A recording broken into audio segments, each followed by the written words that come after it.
সালাম আলাইকুম। বাংলায় একটা কথা আছে, রাখে আল্লাহ মারে কে। কেন কথাটা বললাম? রাষ্ট্রপতি যিনি একবার বলছিলেন, একটা বক্তব্য চলছিল আওয়ামী লীগ সরকারের সময়, তিনি রাষ্ট্রপতি হবার পরে তো বক্তব্যের মাঝখানে ঝড় তুফানের মতো একটা পরিস্থিতি তৈরি হয়েছিল। তো তখন একজন আর্মি অফিসার কানে কানে এসে বলতেছিল যে স্যার তুফান আসতেছে, কারণ আমি তো এই যে সাইক্লোন টর্নেডো। তবে তিনি যে কিছুটা সাইক্লোন টর্নেডো এটা প্রমাণিত হয়ে গেছে, কারণ ডক্টর ইউনূস সরকারের সময় তার যে রাষ্ট্রপতির মতন একটা গুরুত্বপূর্ণ পদে থাকা, পাশাপাশি সুযোগ সুবিধা পাওয়া এবং কোন ধরনের ঝামেলা ঝক্কির মধ্যে পড়েন নাই। অনেক চেষ্টা করা হয়েছে, বাট তিনি আসলে পড়েন নাই। তো সেই জায়গা থেকে আনটিল রাইট নাও তিনি যে একটা জায়গার মধ্যে সরকার তৈরি হওয়ার পরেও আপনার রাষ্ট্রপতি পদে আছেন, পুরোটাই চান কপাল। তবে সময়টা খারাপ যাচ্ছে। ওনার সাথে কি করছে অনেকে চিন্তা করতেছেন যে বিএনপি সরকার কি কোনো আবার মামলা টামলা দিল কিনা। না, বিষয়টা এরকম না। আমাদের রাষ্ট্রপতি শাহাবুদ্দিন চুপ্পুর হার্টে ব্লক শনাক্ত হয়েছে, অলরেডি রিং বসানো হয়েছে। আর আমরা জানি যাদের হার্টে একবার রিং বসানোর প্রক্রিয়া শুরু হয় তাদের দিনগুলো খুব খারাপ যায়। অনেক স্বাভাবিক যে নিয়ম কানুন বা স্বাভাবিক জীবনযাপন এটা কিন্তু আর সম্ভব হয় না। আবার একটা বয়স ভেদেও আপনার বিষয়টাকে শারীরিক সুস্থতা অসুস্থতার ইস্যুটা ডিপেন্ডেবল হয়ে যায়। তো রাষ্ট্রপতির যে বয়স আমার ধারণা 70 প্লাস মাইনাস এই ব্যক্তির বয়স, সো তার জন্য এটা এই মুহূর্তে খুবই গুরুতর একটা ইস্যু।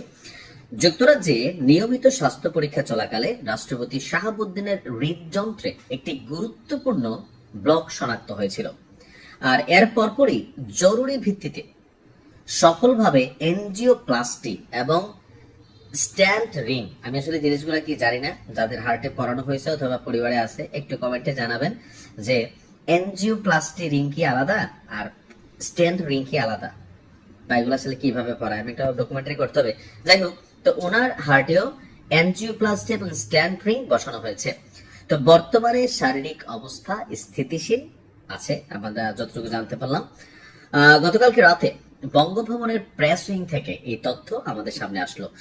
যুক্তরাজ্যে অবস্থানরত রাষ্ট্রপতির ব্যক্তিগত চিকিৎসক, এই মুহূর্তে রাষ্ট্রপতি তিনি যুক্তরাজ্যে আছেন, এমনকি তিনি তার স্বপদে কিন্তু বহাল আছেন। ওনার যিনি ব্যক্তিগত চিকিৎসক আছেন কর্নেল ডাক্তার একেএম ফয়জুল হক সাহেব, তিনি আপনার প্রেস উইংকে জানিয়েছেন যে গত 12ই মে দুপুরে আপনার যুক্তরাজ্যের ক্যামব্রিজে যে বিশ্ববিখ্যাত একটা হাসপাতাল আছে, রয়্যাল প্যাপওয়ার্থ হসপিটাল, ইন্টারভেনশনাল যিনি আছেন হাসপাতালে, ইন্টারভেনশনাল কার্ডিওলজিস্ট ডাক্তার স্টিফেন হোলির তত্ত্বাবধানে রাষ্ট্রপতির এনজিওগ্রাম সম্পন্ন হয়।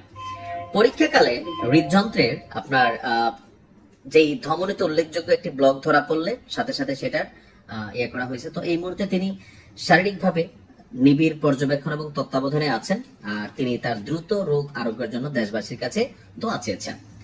এখন হয় কি যে ধরেন বড় ধরনের কোনো ঝামেলা থাকলে এটা আসলে এতটা সামনে আসে না, তো এটা একটু লুকোচুরিতে থাকে। তবে অনেকে বলেন যে যুক্তরাজ্যে যাওয়ার পর রাষ্ট্রপতি আর দেশে ফিরবেন না, ওনাকে আসলে একটা গ্রিন পাস দেওয়া হয়েছে। আবার কেউ কেউ বলছেন যে না, তিনি বাংলাদেশে আসবেন, তার বিরুদ্ধে তো স্পেসিফিক কোনো মামলা হয় নাই। আবার অনেকে ভয় পাচ্ছেন যে তাকে রাষ্ট্রপতি পদ থেকে সরানোর পরপরই বা নতুন রাষ্ট্রপতি নিয়োগের পরপরই তিনি আবার কোনো বিপদে পড়েন কিনা, তার বিরুদ্ধে কোনো মামলা টামলা হয় কিনা, এই চিন্তা করে তিনি হয়তো আগে চলে গেছেন। বাট আমার পারসেপশন এটা 50-50, তিনি দেশে আসতেও পারেন, নাও আসতে পারেন।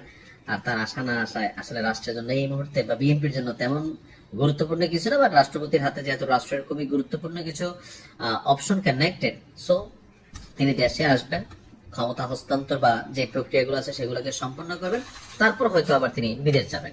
যাই হোক, ভালো থাকেন। আজকের মতো বিদায় নিচ্ছি। আসসালামু আলাইকুম।